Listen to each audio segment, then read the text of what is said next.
Nithyananda. I hope all of you are able to hear us now. Today, we have a very special day ahead.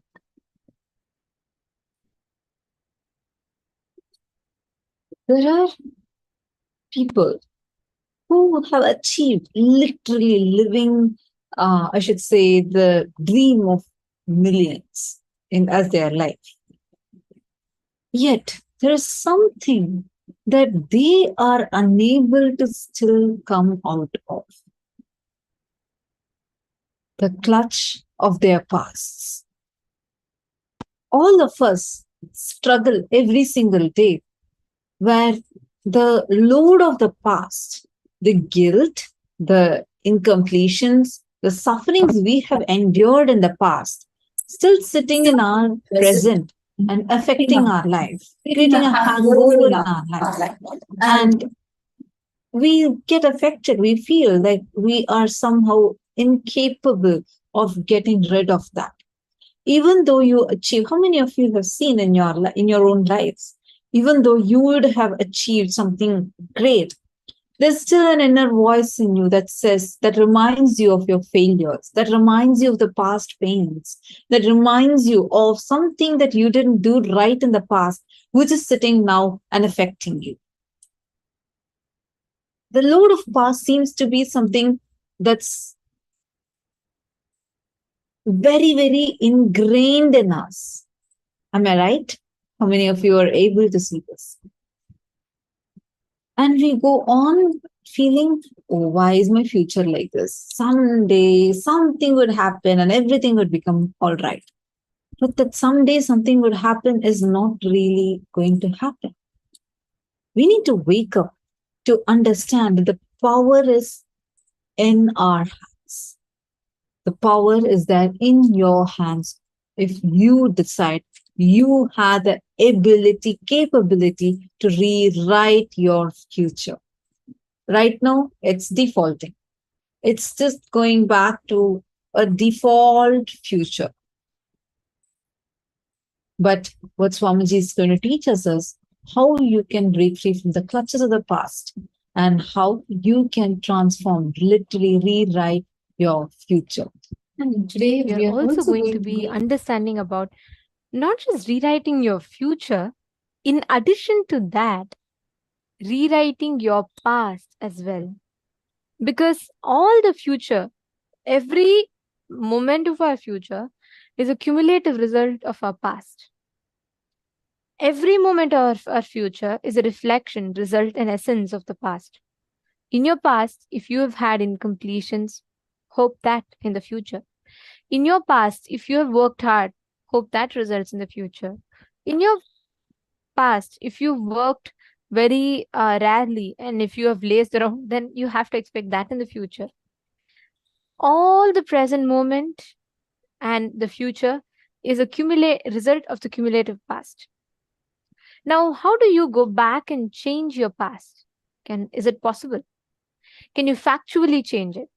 Can people remember you as per the upgraded past that you want them to remember by? How do you do that? You are going to be learning answers to all these questions in today's day. Today, we have a very, very unique and a powerful process called the past life regression process. So do not miss. Please be there and stay tuned through the day. You will have powerful exercises, processes through which you will be learning, understanding, and experiencing some of the most important and unique aspects today. So without further delay, let's all get started with the day. I request every one of you, all the participants, to please post your understandings, questions, doubts, whatever you have. Please post them all in the chat, and let us have discussions. Let's have Vakyartha Satas. Let's all experience the powerful cognitions. Let's all experience the completion based on what Swamiji has revealed. So now let us enter into the day.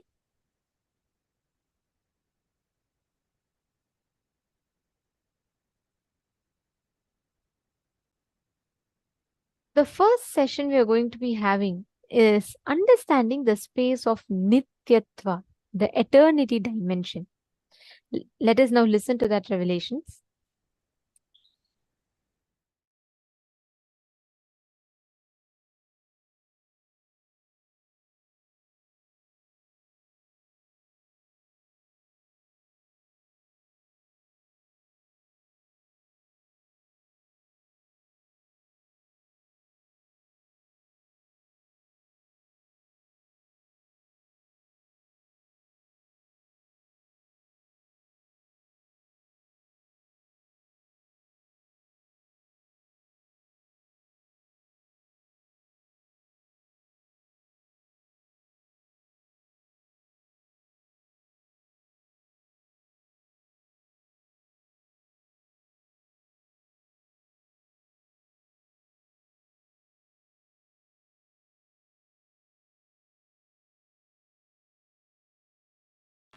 What is incompletion? Past interfering into the present and try to manipulate the future. That is incompletion. Your memory, form you carried in the past, entering into the present and trying to destroy the future form is incompletion. You can always see whenever you have a pain, guilt, powerlessness, incompletion, you will be visualizing, imagining your own form in a deep suffering. You will be visualizing, imagining your own form in a disgusting way. Look inside. Please understand, I am giving you a very deep insight.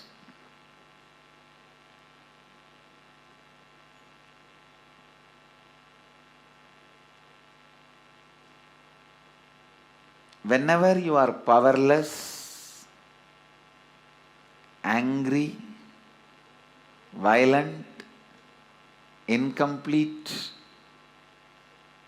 look in, you will be remembering your own form from the past, which is actually you will be flashing your own photograph in your screen. Let me talk in the language of computer, you will understand. You will be running your own photographs in your screen, inner space screen, which is taken during the very sad, depressed moments.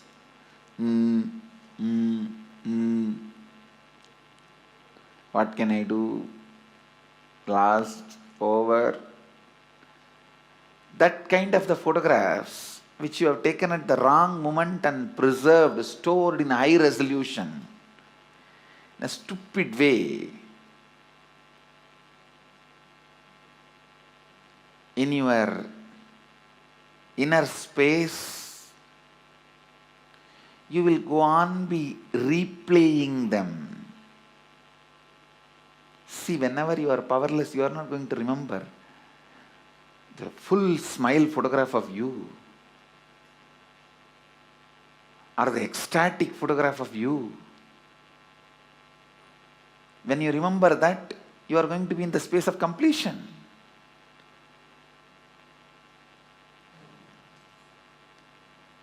The deha, form you carry during incompletion, just by remembrance awakens the same incompletion.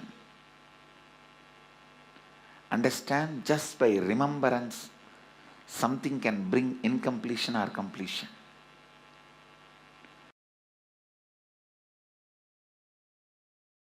The moment one incompletion is triggered by somebody, then that's all. You don't see the world anymore. The world does not exist, only my world exists. That is what is meant by the great Mahavakya, Jagat Mithya. What you perceive as my world is Mithya. Because A small incompletion, the moment it got triggered, it gets triggered.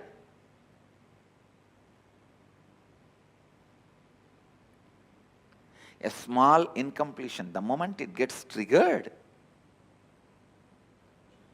you stop seeing the world and you are deluded in my world. Brahma Satyam, Jagat Mithya. I don't disagree. Jagat Mithya. But that does not mean in your actions you will not radiate the truth Brahma Satyam. In your actions also you have to radiate the truth of oneness, non-dual consciousness. While you are seeing your finance, your accounts, sitting with your auditor, do you feel that oneness without falling into the powerlessness? While you are sitting with a spouse and having a dinner or lunch, do you feel that oneness without falling into the powerlessness? When you are sitting with your team and discussing your corporate strategy, your office strategy, your consciousness, does your consciousness be established in that oneness and non-duality without falling into the powerlessness? Look in.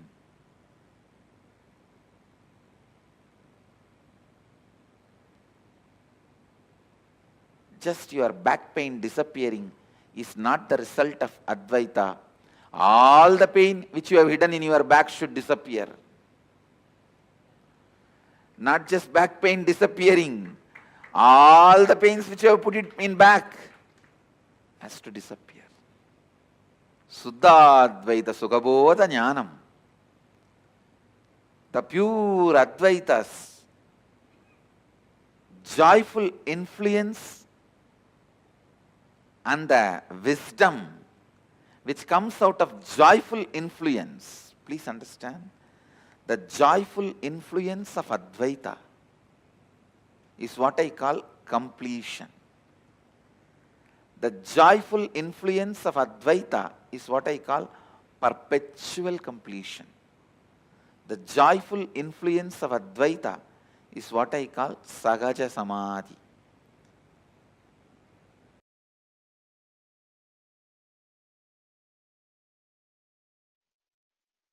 Paramashiva's own reflection, his own reflection in this universe is yourself.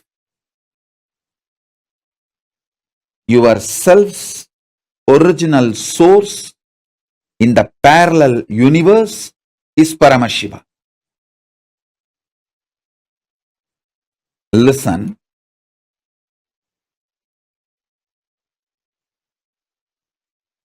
Understand this example. A swan, Paramahamsa, flying on the sky, is just floating in the sky. His reflection falling on a swimming pool. The reflection is you. The swan is Paramashiva. The swimming pool is your body.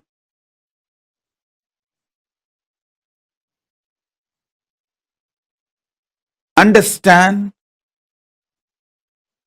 the moment reflection looks back to the source, it realizes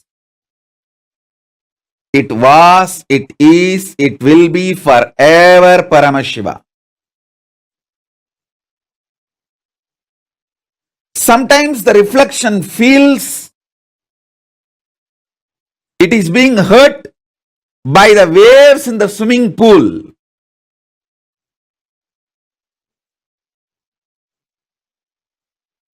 The reflection need to realize nothing in the swimming pool, even if the swimming pool is dried, it cannot hurt you. It cannot hurt the reflection, because reflection is centered in the source. You only have two choices. Either you can enjoy you being a reflection, or you can go back to your source. Beautifully, Paramashiva explains to Devi, anything goes circular. Listen, anything goes circular, repetitive, is reflection of me. Even when it believes it is suffering, it cannot suffer. It can only forget its existence.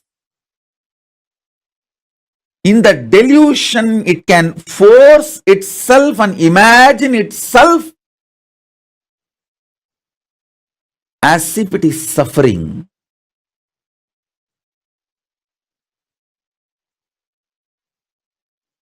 When that reflection looks back at the source, it realizes it is Paramashiva. It can never suffer.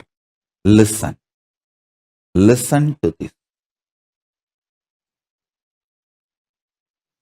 deeply.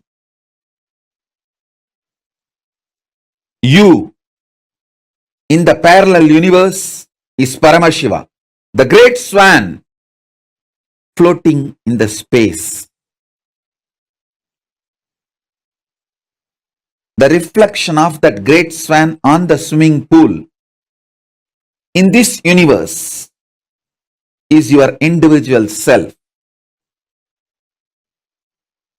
That swimming pool is your body.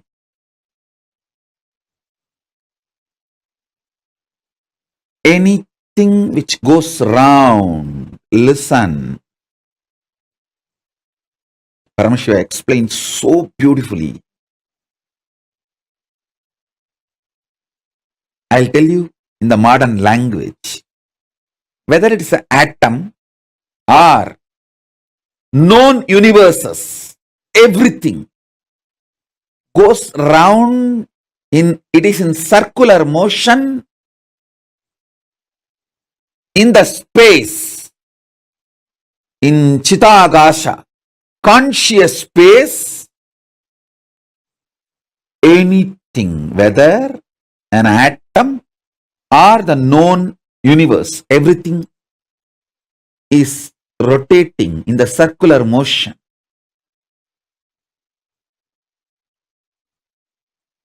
What is created in the circular motion is called circular time. The time which circles, repeats itself.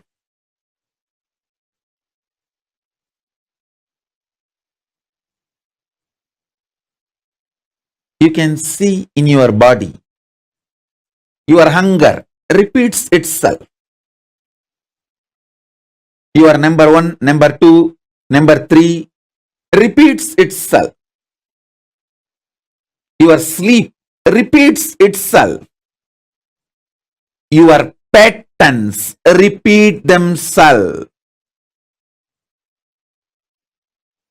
Your decision to smoke, your decision to drink, your decision to be addicted to something, everything is repetitive. Understand? Anything which repeats is in the circular time motion. It is within the field of Nirantaratva but not Nityatva.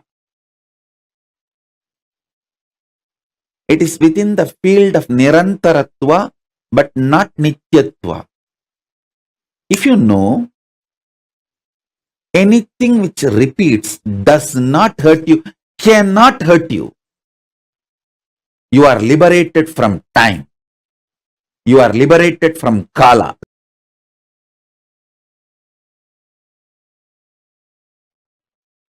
Among the 7 dimension of that time.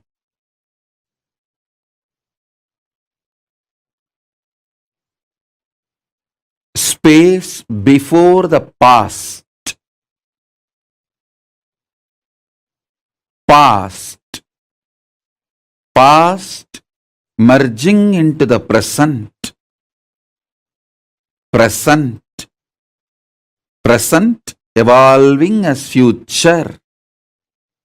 Future. Future merging into the space beyond future. So totally in the 7, the space before the past and the space after the future is established in Nityatva, eternity. Past, present, see, listen.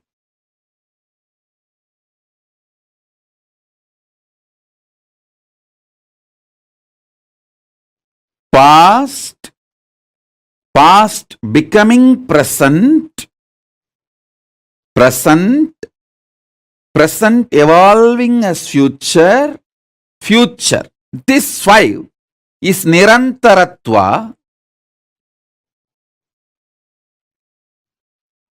In this Nirantaratva 5, only the present moment touches Nityatva. So, if you want to enter into Nityatva, voluntarily, if you want to break this Kala Chakra consciously, the door is open only in the present. The cumulative effect of all the practices you did and the initiations you received enters into the present.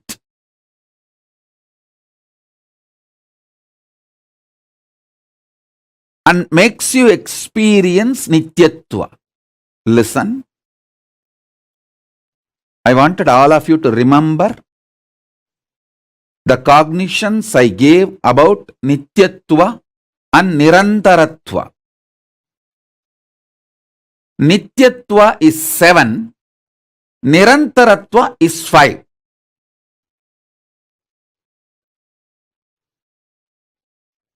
Nityatva is all the 7 put together. Nirantaratva is this 5. In this 5, only in the present moment you touch eternity. Before the past, if you enter into that space, you can touch eternity. Through completing with all your past, you can reach that. Sometimes it may take even few janmas to reach that. And through the future, you can reach the space beyond the future by constantly being Nirvikalpa Samadhi, burning all your desires and patterns which want to repeat itself. You can reach. Again, that also sometimes may take few janmas.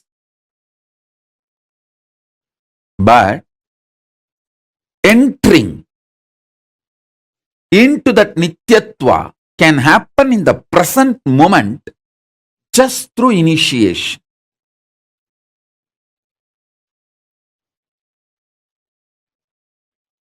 Remember the definition and the revelation about Nityatva.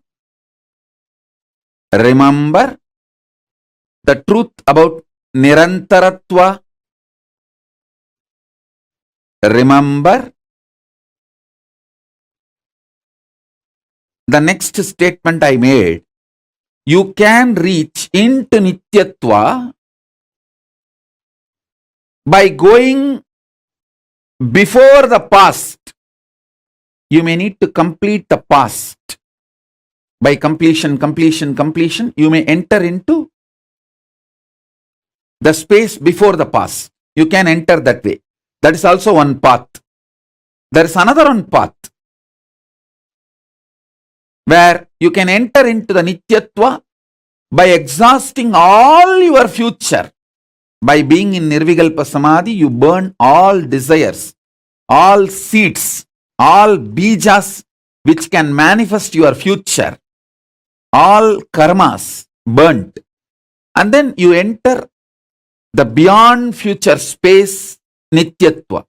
That is also possible. But both will take few births to achieve. At present, in this very moment, through initiation, I can put you into eternity, Nityatva. In this present, three things are going on inside you. The identity default you cherish, and the identity you consciously want to manifest, and the struggle between these two identities, your doubts, hatred, denial.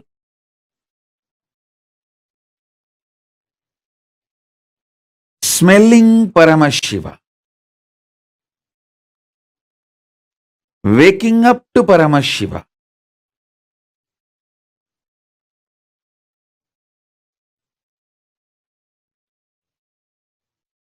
waking up to this highest. In this moment present, it can be done through the initiation.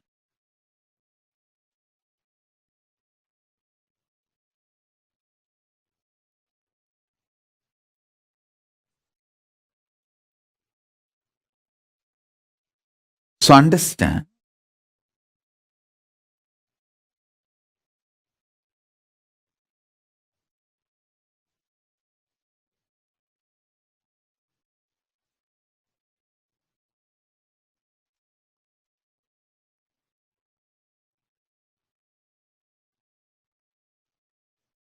that is why always the ultimate manifests through initiation. Small things you can achieve on your own through tapas. But the ultimate is done only through initiation. It is only the transmission of lamp from fire. The fire is lit. From a lamp, living lamp, another lamp is lit. So, smelling Paramashiva, waking up to Paramashiva,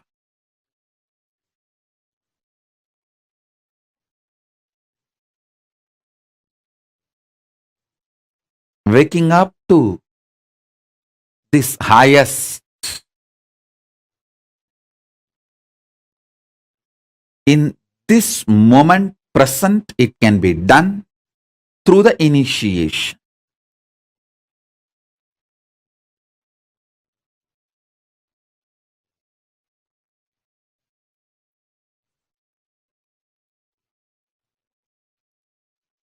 So understand,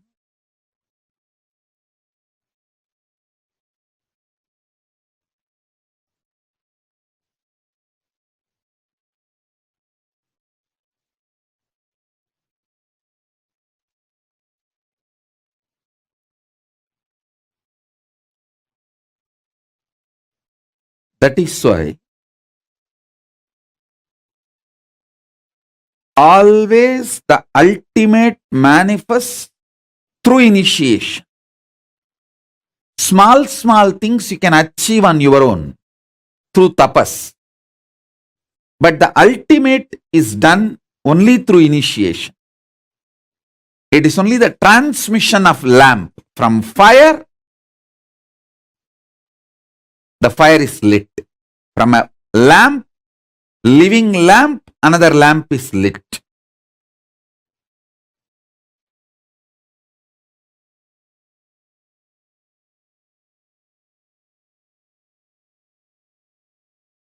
I'll explain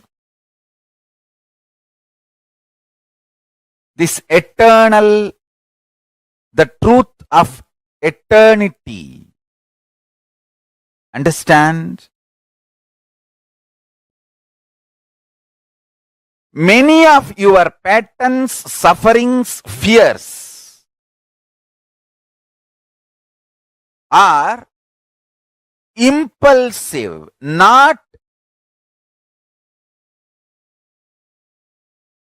existential based. If you decide to sit with you and relaxed way look at you and have a matured conversation with you,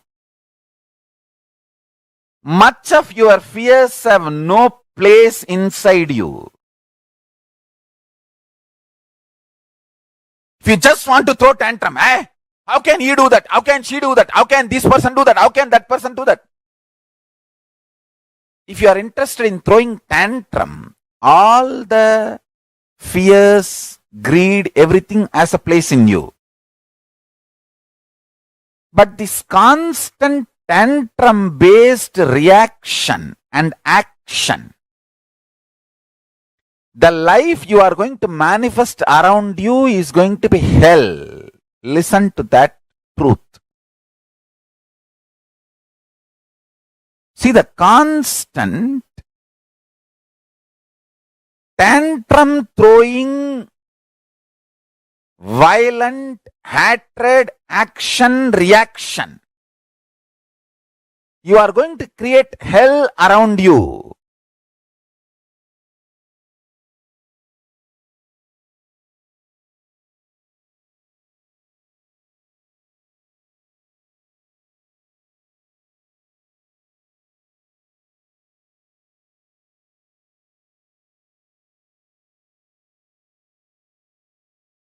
Nityatva.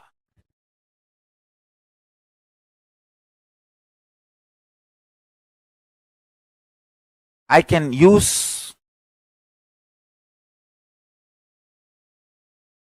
and maybe I'll create a new word. Eternal, cosmic constant.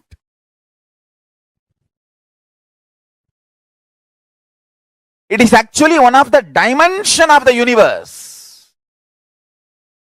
One of the fundamental quality you need to access the eternal dimension of you is having restful, matured conversation with you. What am I doing? Where am I going? I am going to be eternally alive.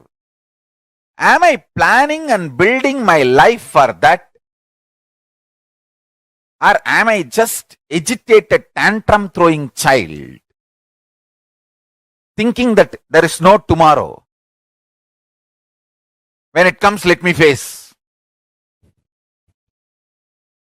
Understand? All suffering is nothing but having this attitude. When it comes, let me face, and when it comes, you will not be able to face. That is a suffering. Understand? This is two important statement I am making. All suffering in your life is because of that blind spot you have. When it comes, let me face, and when it actually comes, you won't be able to face.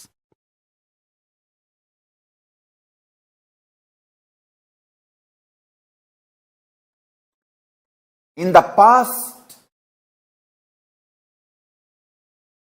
you have a full freedom to form opinion about your past, and you have full freedom to create the possibility of your future.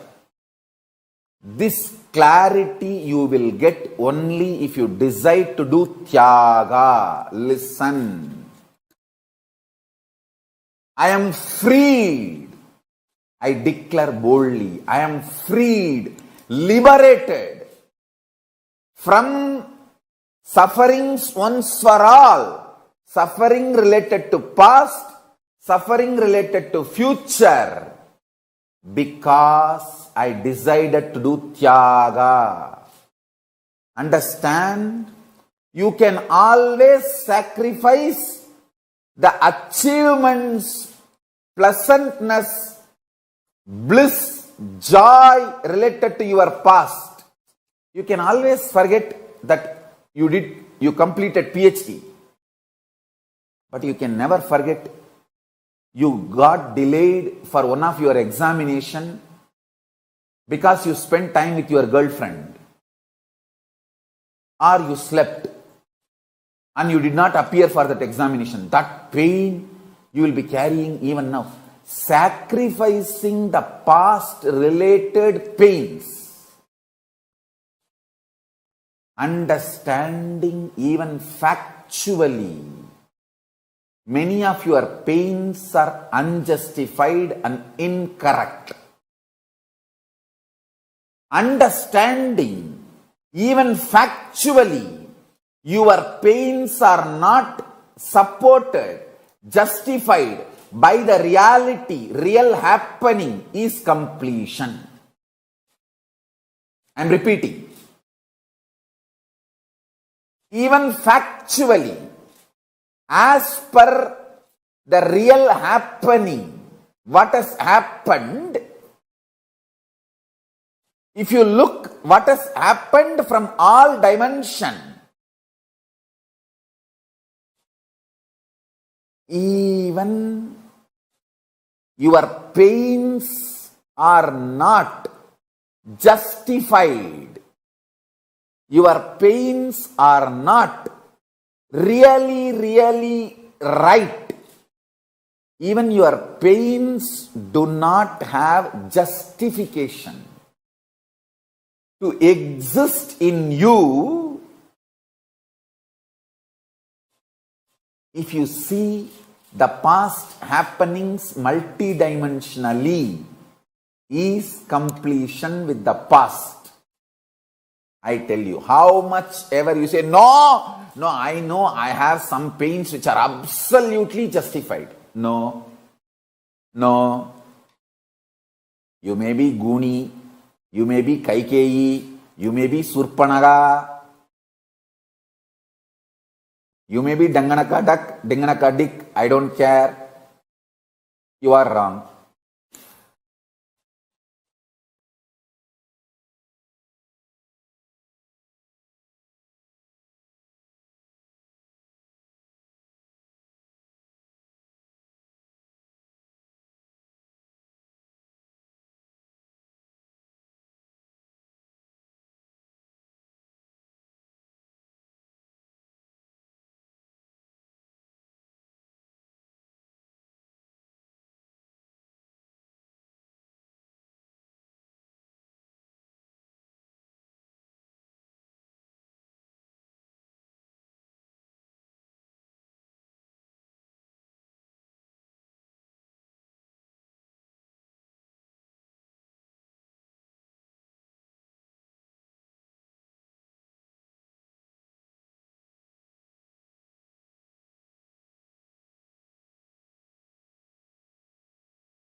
So beautifully, Swamiji had explained to us about completion with the past and how we all hold on to the past more and more and let it sit and in our present and affect our future. Very beautifully, Swamiji explained it to us. I request all of you to take a few minutes and first share with us what are the clicks that you had from this session, extremely powerful session on completion with the past.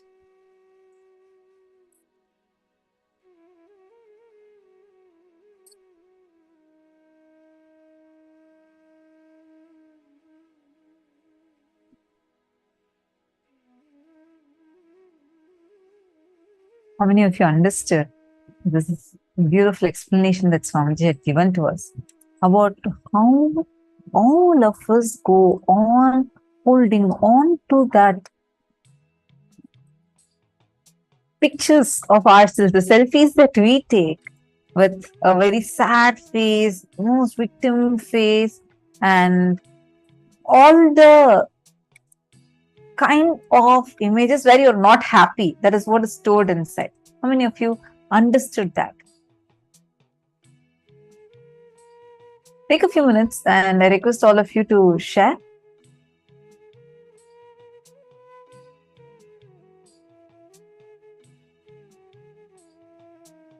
See, there are situations where we take the cognitions we carry from the past, let it sit in the present, and it will put us in such a delusion. We would not even be able to see things as they are. And it goes on, some of those visuals just get recorded in us, and it goes on replaying. Take a few minutes, analyze in your situations also. How many times you have stopped yourself from expressing some great ideas that you had because you feel inside of you deeply that some of these incidents from the past where you had failed, where you had embarrassed yourself, all these sitting as images inside of you, visuals inside of you, and going on replaying. And it's like it terrorizes you, or it puts you down. It puts you through the victimhood. It makes you feel extremely bad about you.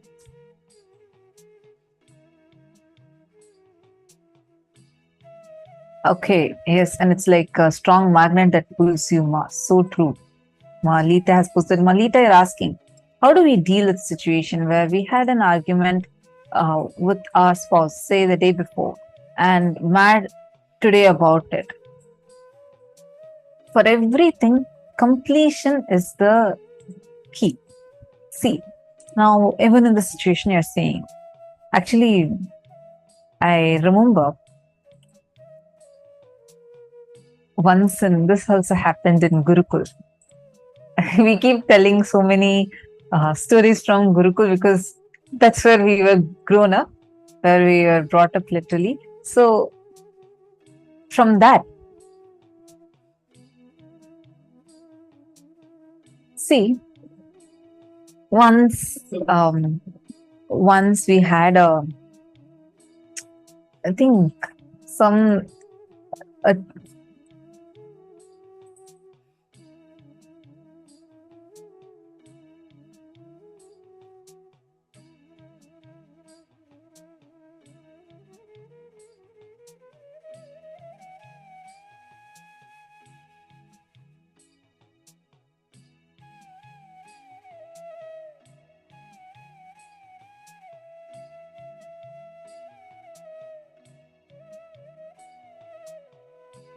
sorry for that. I hope now all of you are able to see me and hear me clearly. Okay. So once in Gurukul, we had a situation where like all of us were there together, and I was leading a small team. And at that time, I think, no, I was leading a bigger team. And that time, suddenly, 2-3 kids that were there, out of their incompletion, they told me a certain word. They said like, what, I don't, they were like trying to tell about me. See, this is very highly unlikely in Gurukul, because only the new kids who join newly, they have these kind of incompletions, and we don't have like that in Gurukul. In Gurukul, completion is thought as our very lifestyle. So we were all sitting, and this 2, 3 girls, they're like very new girls who had joined Gurukul, and they were just standing behind me. They uttered a word. They were telling me about something like, oh, you are bossing or something like that. And they were talking amongst themselves in such a way that I could hear, and about me. It triggered so deeply inside me. I don't even know why. But then I left that place. I moved away from there. In some time, about like half an hour later, I was wheezing badly. I didn't know why by then, like wheezing because of external situations, like means the weather, temperature, or any of those, it will not come. If at all I have that, it will only be some incompletion has triggered that in. So I was like literally wheezing and sitting. And then immediately the physicians there came to attend. And they were asking me if I'm all right. They tried giving me the nebulizer. I didn't want to take the nebulizer. I was like, no, give me some time. I first want to see why am I having this. Then my mentor came there, and she asked me, okay, do you want to take the nebulizer? See, we will give you the nebulizer. But you also have, you can look in, see where the incompletion is, what incompletion you had, which has triggered you to this. And you can go and complete it. What do you want? I said, okay, give me 20 minutes. And within 20 minutes, I'll get rid of my wheezing. So like when you're wheezing, right? Like you literally can't breathe. There's no oxygen going inside you. That's how you live. It's really very suffocating. So I was literally feeling like I have no energy at all. Then the physician said like, no, you have to take it immediately. Like this cannot continue. So I requested, no, please give me 20 minutes. And then my mentor asked me, what was the incompletion? Why do you think this got triggered? I said, I don't know. She told me to just think what had happened before this. So I was like, okay, this one incident happened and I was eating breakfast. Like these 3 girls were talking behind me. That's the only thing that happened. But I don't even know why I'm having so much incompletion of that. So she said, okay, look at, this is not with those 3 girls itself, but why is that word triggering you so much? And she spoke to me and she made me look in and complete with somewhere earlier, like when I was in my 3rd or 4th grade, this incompletion that was there inside of me because of a situation that had happened at that time. That word was sitting along with a wound inside. So anybody touches that wound, immediately it hurts. The moment I realized that, I completed with that. I went to that 3 people who were there. I went and directly spoke to them. I didn't get angry. I just told them that, see, this was the incompletion I had. And this is what triggered inside me when you uttered.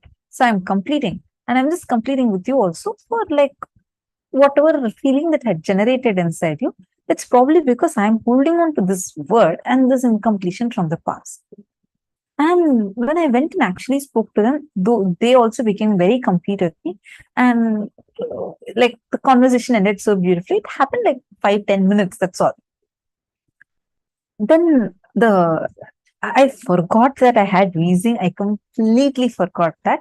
I was breathing completely normally and I was walking by. Then the doctor came and checked at me again and he was shocked. He said, the wheezing has completely disappeared. That's when I understood. That's what Swamiji means by how whether our diseases, issues, disorders, anything that we face, it's all so much psychological.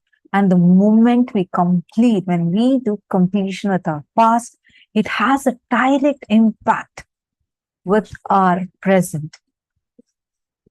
It'll just so powerfully impact your present, and you will see how it will just, like when Swamiji says, relieve yourself from that past, you will really get relieved from it.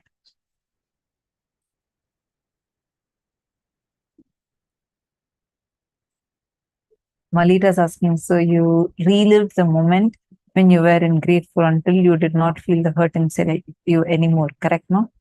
Malita, that's what you're supposed to do. At that time, for me, see, growing up in Gurukul, our lifestyle is based on that. So the moment we decide and just consciously look at it, it'll drop. But do the completion process. Write that incident down. Write it clearly. What had happened? When you say that, okay, I have this in completion with this person, it's not now. It is probably now they're touching that same wound. It's like you have a wound, have a first wound, and you've been covering that up without anything. You keep covering up last so many years. The moment someone, even they don't know that you had a pus wound there. So you're covering it. So they touch even the cloth that you're covering it with, it is going to hurt you very badly. Then you get incomplete at them. The problem is not them. The problem is here. Why that hurt is here. You need to attend to that. Attending to that hurt that is there inside of you, which is not from now. It is from an immature incompletion that you have created in yourself from somewhere when you were young. So go back there, write it, and completely relive it. And then go, you will see the person who you're going to talk to, who is also incomplete, it will suddenly be complete. And you will know the right way, have the right idea, right strategy, and right cognitions to deal with them at that point. Sometimes you can also fully complete without having to talk to the person, right?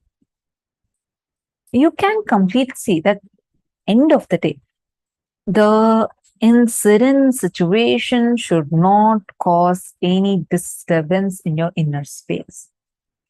After you complete, whether the other person wants to accept your completion or not is up to them, but you should be complete inside of you. Okay. Ankita is asking, I didn't quite understand Nityatva Nirantaratva. Okay, I'll explain to you. See, time, as we all understand, we only understand it in a few units as past, past becoming present, present, present becoming future, future. This is all what we understand. Am I right? Can I have all of you listening? Am I having everybody's listening here? Please give me a thumbs up if all of you are listening.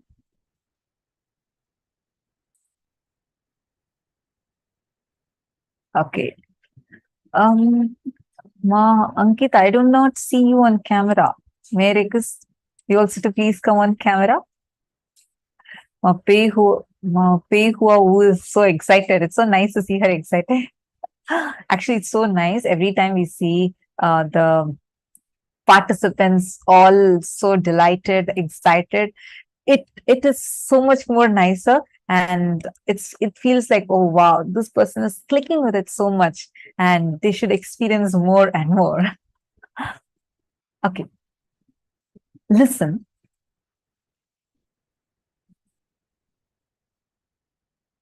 The unit of time as we understand is only past, present, future.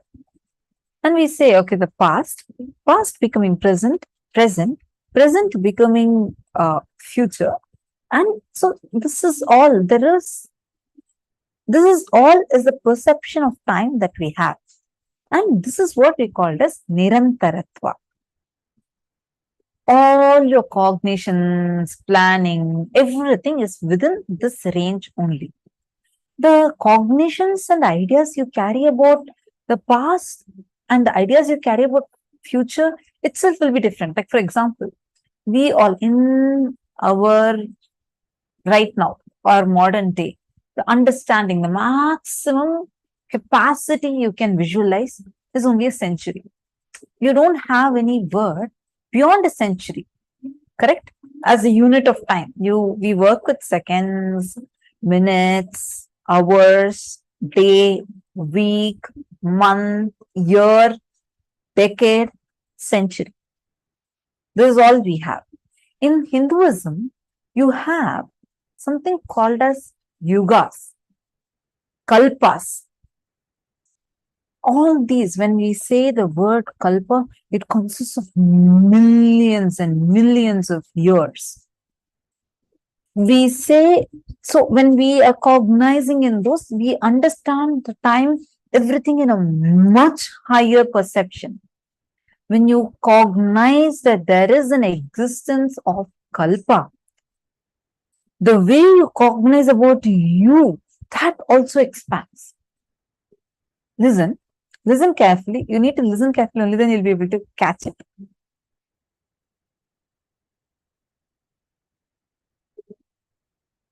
See, now, beyond this, the kalpa, even all these time units that we have, is all starting with past and ending with future. But this past started from something else. There was a space before the past even happened. And there is a space where the future, we all know time as more circular, past becoming future, and future becoming past. This is all what we know. But Nityatva, where beyond this time loop, the space before the past even manifested, space beyond the future, when you cognize that whole where you exist eternally, neither you had a past nor you have a future, and you have all these 7 dimensions manifesting for you. That cognition is Nityatva. Nirantaratva is different, because in Nirantaratva, you do still have something called as a past and something called as a future. Your perception ends there. In Nityatva, you cognize and understand a space that's beyond the past, beyond the future, where you still continue to exist. Ankita, I have one suggestion. Go through the satsang. There's actually a satsang on YouTube where Swamiji has spoken about Nityatva and Nirantaratva elaborately. Try listening to it a few times. I know, see, when all of us are new to this is extremely advanced, what we all are learning. So you may need to listen to it at least a few times. Actually, Swamiji says, even to grasp this program, Paramashivoham level 3, you need to attend it at least 3 times, full 21 days, so that you are able to even start grasping it.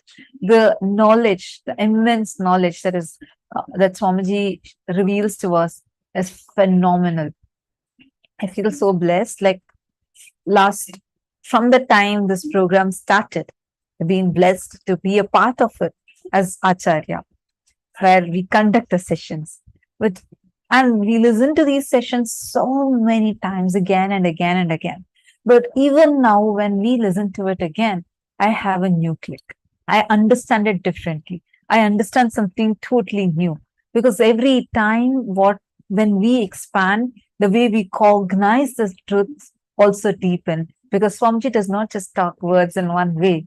He actually packs layers and layers and layers of cognitions, powerful cognitions and energy into his words. So your understanding would also deepen. Ankita, if you understood, please let me know. And if you still have further questions, feel free to ask. And it's so nice when you all actually interact and ask questions. That shows how sincerely you're listening and how much you're internalizing too. Okay, wonderful. So now as all of you are understanding, let's move further.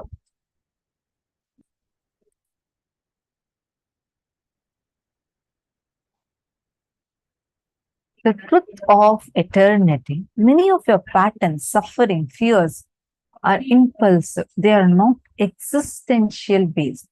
So if you decide to sit with you and relaxed way, look at you, have a mature conversation with you, much of your fears have no place inside you. It's like you just want to throw a tantrum. How can he do that? How can she do that? How can this person do that? How can that person do that? If you are interested in throwing the tantrum, all the fears, greed, everything has a place in it. But this constant tantrum based reaction and action, the life you are going to manifest around you would be hell. Today, we actually have a very powerful initiation where Swamiji is going to be blessing us with the power to delete the entire past. Quicken anything that you want to manifest in your future, which takes janmas just through initiation. And let us all take a few minutes and do this process of completion. Start with the earliest memory of your life. Start with any of the unpleasant feelings that you have, any one in completion. Take it. Go back to that incident. Write that incident down, right? And you're going to relive and complete. Relive it in your inner space intensely. How you cognized, how you responded, reacted at that time. This will make you realize how much you have grown or shrunk. After reliving, write down each memory as clearly as if you're writing a story. After writing, relive the incident in the mirror, in front of a mirror. Listen as the person inside the mirror. And then share it with Swamiji's Atman. Take a few minutes. We'll all give you some time for all of you to sit and do this process.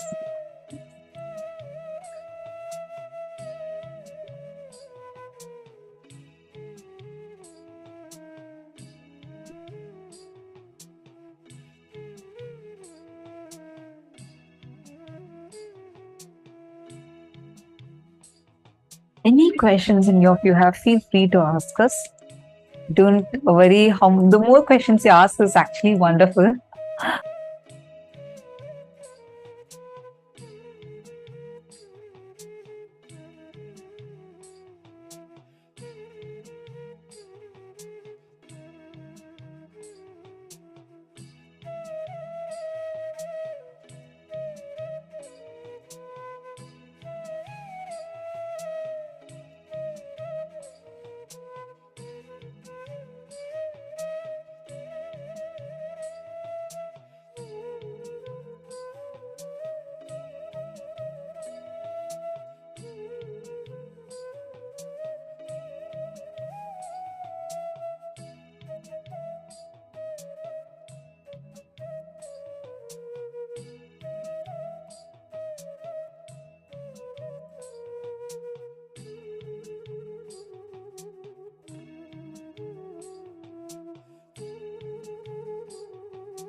Yes.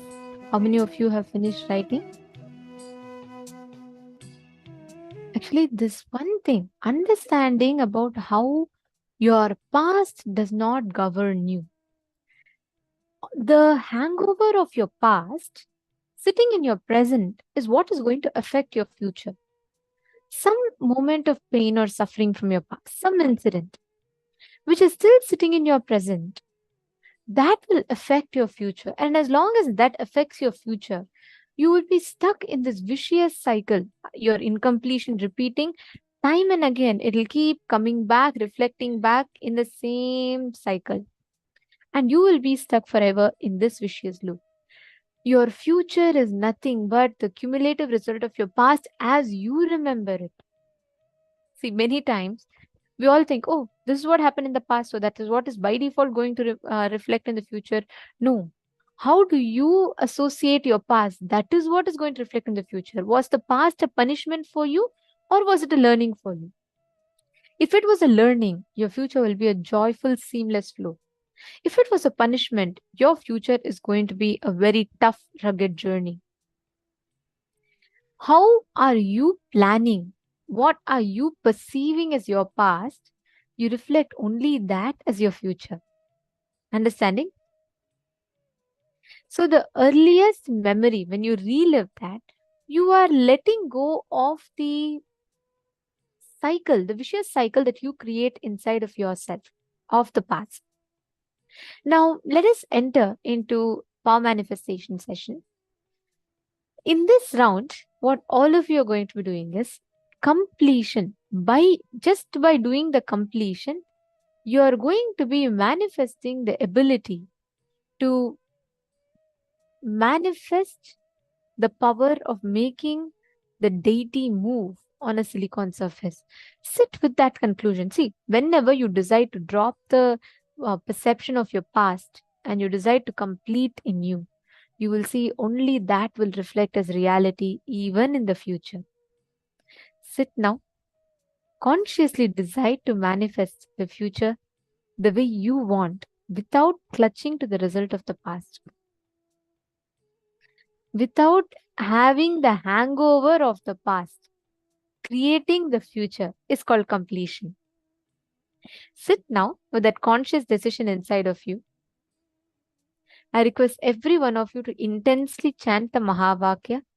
And as you all can see in this video, please start manifesting this experience within you intensely, powerfully. Paramashivoham. Om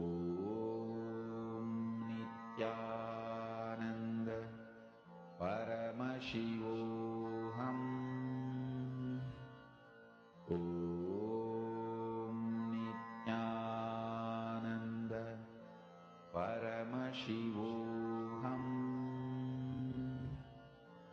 Om Nithyananda. Paramashivoham.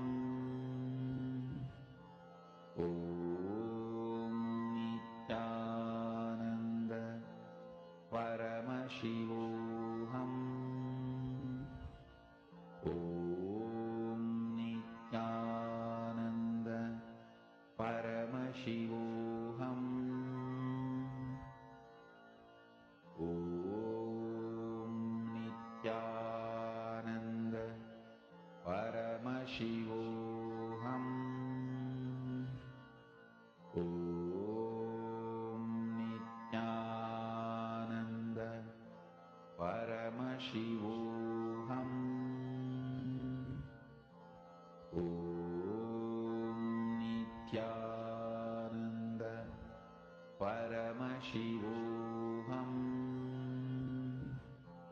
Om Nithyananda. Paramashivoham. Om Nithyananda. Paramashivoham. Om Nithyananda. Paramashivoham. Om